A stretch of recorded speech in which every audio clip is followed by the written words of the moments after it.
弟兄姊妹平安，今天是2024年的6月27号。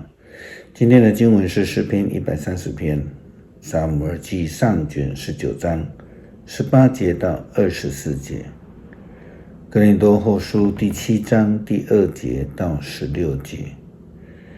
今天要跟大家分享的主题是欢喜。一个受呼召的人，一个基督徒，应当要追求让上帝来欢喜。如同罗马书第12章第2节的经文，保罗的话告诉我们，不可效法这个世界，只要心意更新而变化，叫你们察验何为神的良善、纯全、可喜悦的旨意。但是被上帝所呼召、所膏抹的扫罗王，他所追求的都是自我，却不是追求上帝所喜悦的事情。撒母耳记上卷19章18节到24节，大卫逃到拉玛去见撒母耳，把扫罗对他所做的事情一一的告诉撒母耳。然后他跟撒母耳一起到了拿约去，住在那里。有人告诉扫罗，大卫在拉玛的拿约，扫罗就派人去抓他。他们看见一群先知，就由撒母耳所领头，受感忘形说话。上帝的灵突然支配了扫罗派去的人，他们也开始受感忘形说话。扫罗听到这消息，再派更多的人去，这些人也跟先前的去的人一样，受感忘形说话。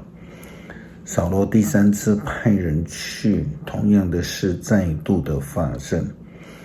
最后扫罗亲自到拉玛去，当他来到西姑那口大井旁边的时候，他打听撒母耳和大卫在什么地方。有人告诉他，他们在拿约。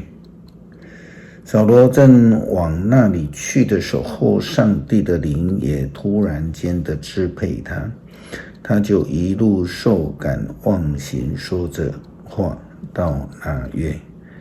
他在撒母耳的面前脱掉了自己的衣服，受感忘形说话，整天整夜光着身子躺着。这就是扫罗竟也成了先知吗？这句俗语的由来。大卫被追杀到走投无路了，因为扫罗王以及他的随从都已经追到大卫藏匿的地方，但是上帝不喜欢，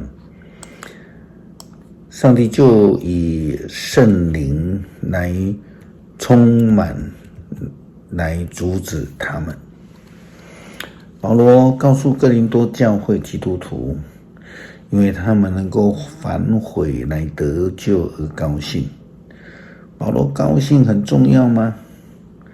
当然不是最重要的事情。但是一位教导者很高兴他所带领的教会基督徒愿意悔改向上帝，教导者当然高兴，当然重要，因为教导者就是要带领这一些被教导者追求上帝的喜欢。哥林多后书第7章第2节到16节的提醒，请你们以宽大的胸怀容纳我们，我们没有做过对不起人的事情，没有迫害谁，也没有占过谁的便宜。我这样说不是在谴责你们，我已经说过了，我多么的爱你们，我们愿意跟你们同生共死，我绝对信任你们，十分夸耀你们，在一切的患难中，我深受安慰，充满快乐。到马其顿以后，我们还是不能安定，你们到处遭遇困难，遇到冲突纷争，也有内心的恐惧，但是那鼓励灰心丧志的上帝借着提多来鼓励我们。他不但到这里来，还向我们报告他怎么样从你们得到鼓励，以及你们怎么样渴望见到我，怎么样的忧伤，并且恳切地为我辩护。这一切都使我更加欣慰。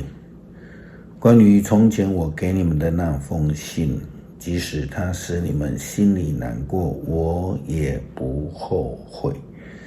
我可能因知道那封信在你们当中引起一时的忧愁而有点后悔，但是现在我很高兴，不是因为我使你们忧愁，而是因为忧愁改变了你们的心。